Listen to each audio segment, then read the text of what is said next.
My original idea was to do a series of portraits, I suppose, of the three members of the ensemble. But quite rightly, I think everybody was a little bit resistant to that. My reason for doing that is that I think that in some ways I'm very much more interested in the humanity of music than music as an abstraction. And I wanted to involve the idea of the musicians actually being people.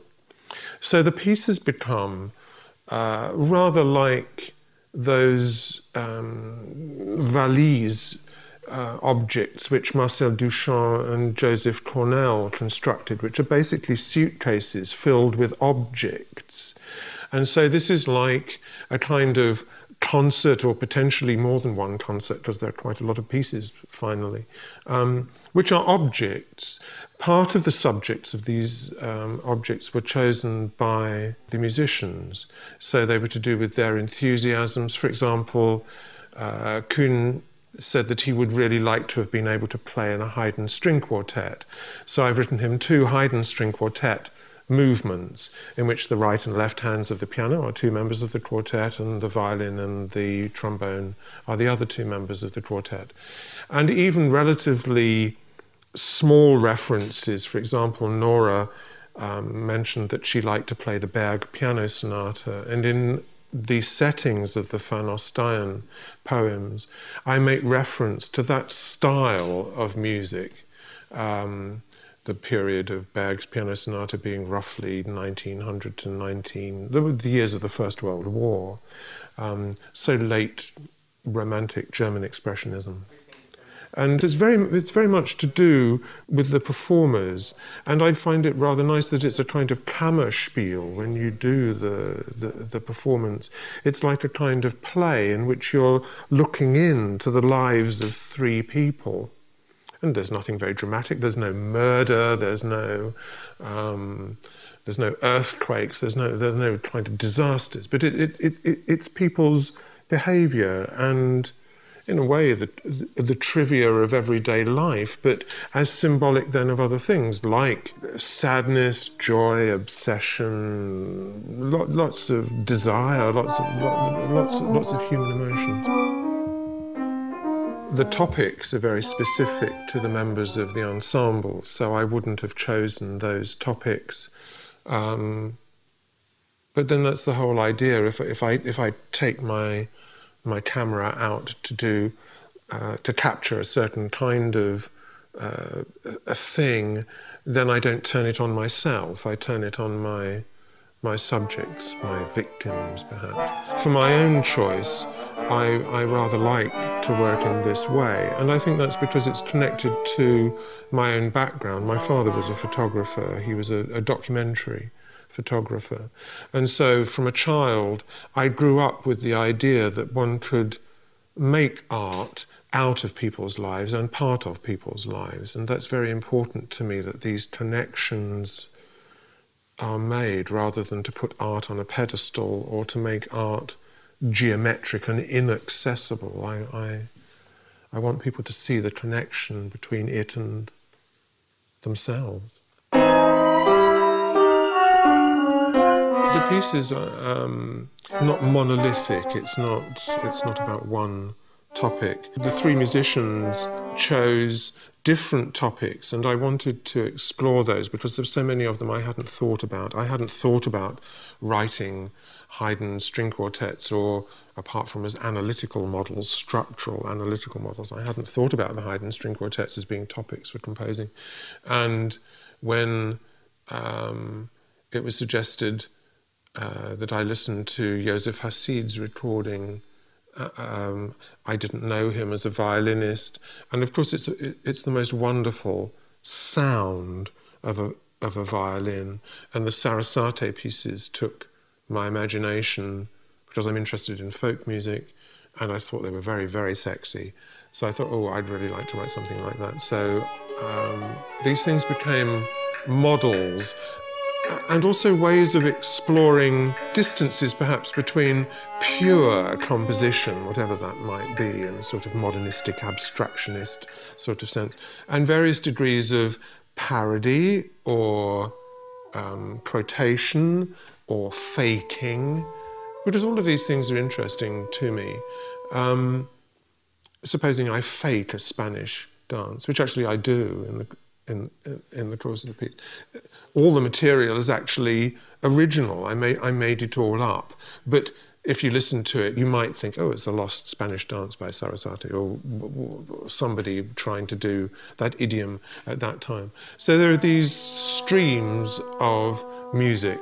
There's a stream which is Irish protest songs, again, partly my reminiscences of Cornelius Cardew doing that, which made a great impact on me at the time he was doing it.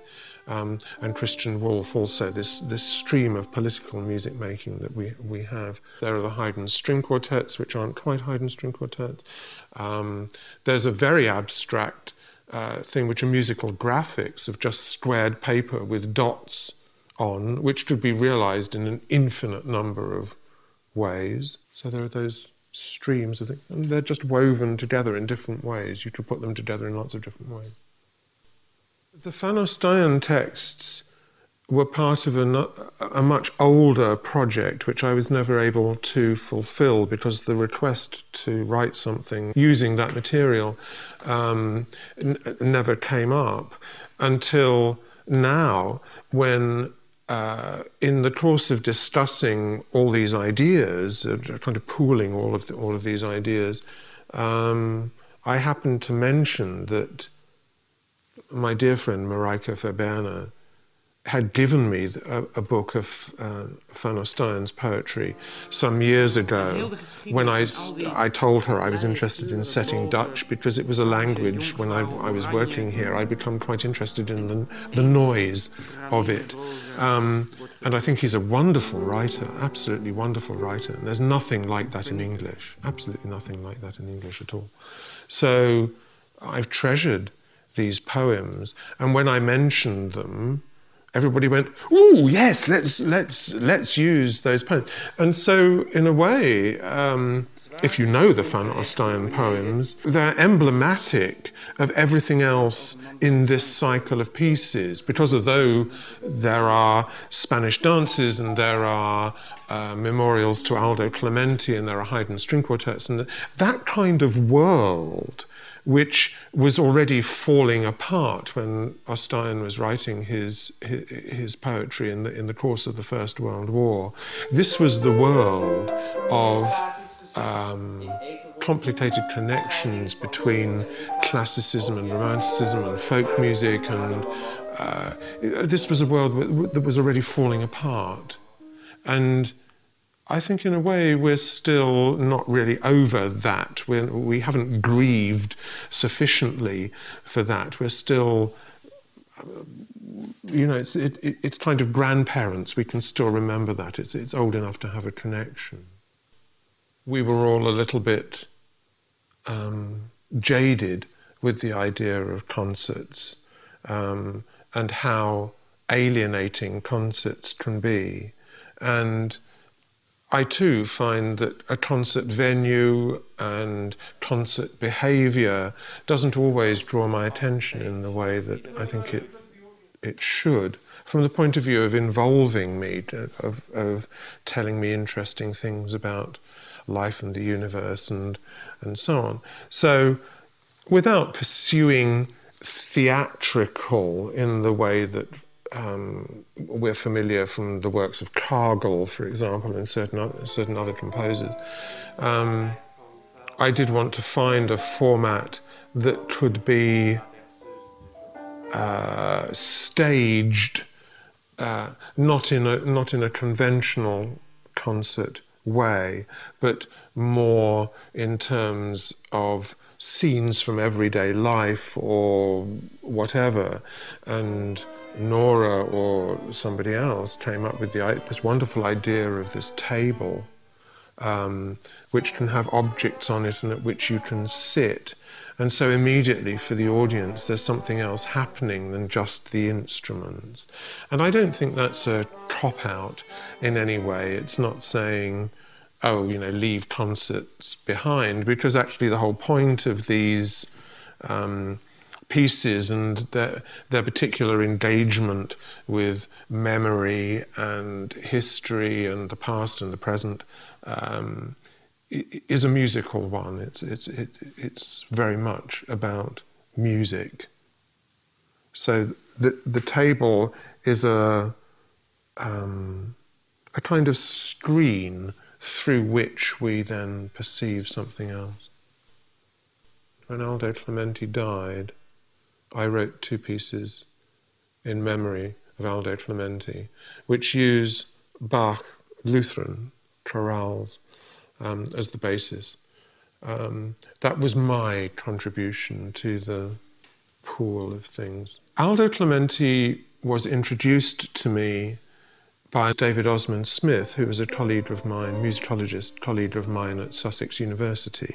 I knew Aldo's music from scores and recordings because I'd studied in Italy. When I finished at the Royal College of Music, I went to study in Italy in 1968. So I knew Clementi's music from that period. But it's not music which is played very much in England. And I had met Aldo in Paris, and I'd met him then, later, thanks to Richard Steinitz and the Huddersfield Festival. There were 2 years, I think, when Clementi's music was finally played in England. And unfortunately, it made very, very little impact on the musical establishment, so it's still almost an unknown thing. But I feel it's very, very precious music, again, because it's very personal. It's about mortality, it's about negative qualities. So of course it doesn't appeal to these dreadful commercial people who want everything to be smiley, smiley and happy, happy, because that's what art is, a kind of diversion from life. And I'm not saying life is all miserable either, but simply that things die, and to recognize the beauty of a lot of things that we have, I think it's necessary to remember that life is also about that progression. Eventually it's not there anymore. And Clementi's music tells you that very powerfully and very economically, much more economically than I'm now doing with words, I'm afraid. We never talked about that when we were talking about this piece, but of course there are complex things in it. There are complex rhythms, there are difficult things to do, and hopefully when one has resolved how to do those things, they fall into a kind of place which is meaningful, and they don't remain isolated as complex things. And recently, Stephen Hawking, who's an amazing scientist, physicist, has said that the universe is a complex place, as if he'd suddenly thought of it. Well, of course it's a complex place. What on earth would you expect it to be? The historical truth of the matter is that Brian Fernio and I grew up during a period of evolution in English music when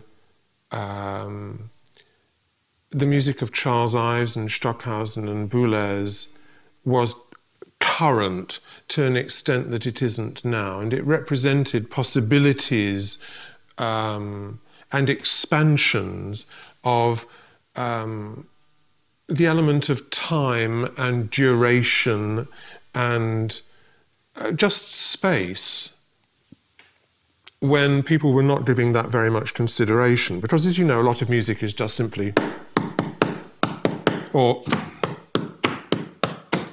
this doesn't interest me terribly much. I mean, I don't mind that, but I'm not terribly interested in it. I'm interested in the speed at which things move and things which have irregular patterns. And so, for a long time, Brian and I were talking about masses of things happening or highly detailed configurations. I mean, this is to go back to 1966, you know, it's nearly 50 years ago already. And then suddenly, much later than that, in the mid-1980s, there was perceived a reaction to serialism, integral serialism, the serialism of Darmstadt and Boulez. And I think actually Brian and my idea about musical complexity comes actually from historical sources in English music, like the Eton Choir Book and the music of Tallis and Shepherd and other composers who used very detailed, very convoluted music, which is like a hedgerow in which lots of different wild plants are somehow finding coexistence. It's very beautiful, but very tangled. And are we not all rather complex people? I wouldn't want to meet somebody and then think, oh, they're simple. Because what would that mean? I like the complexity, I like the depth, I like the variety.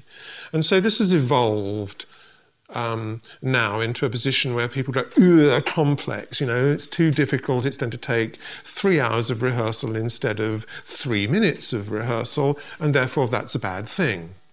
Is it? I'm not sure. Mozart, let us remember, was famously criticised, as was Bach, for being too complex, too many notes, my dear Mozart. Just the right number, Your Majesty, Mozart said. So one does what one observes happening. And the complexity is not an issue to me. I don't sit down in the morning and think, how can I write the most complex thing that's ever been written? 64 notes in the time of 61 notes. Nobody will have ever done that before, and they're going to get a real headache working that out. I mean, can you imagine anything more stupid? So I am a little bit dismissive, and I get a little bit worked up about that, because I think it's a misrepresentation of all the other things that I think I can do. I dare you. That's the real violin playing. That's so sexy. That's what we're for. I rather resent this idea that we can belittle art by putting it somewhere in the position of a chocolate cake and thinking that that's actually simple because you can eat it in one bite. I don't think good music is ever digestible in one bite.